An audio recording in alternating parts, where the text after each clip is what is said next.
Ano ba yan? Kukunin ko sa Ariana. Ay, si Sian Lim, mga kapamilya! Diba?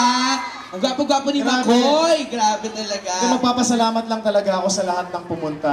Papunta dito, nag-iisip ako sa ano bang sasabihin ko sa... Mga taga-ATC. Sa mga taga-ATC. Kasi ang tagal na rin po.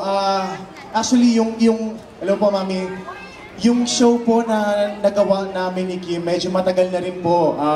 Sabihin natin mga 3 taon na po nang nakalipas. At ngayon, finally... Muling nagbalik. Oo, muling nagbalik kami sa television. So, nagpapasalamat po ako sa lahat ng nanood ng The Story of Us. Sa lahat po ng nanonood. Lahat po ba dito nanonood ng The Story of Us?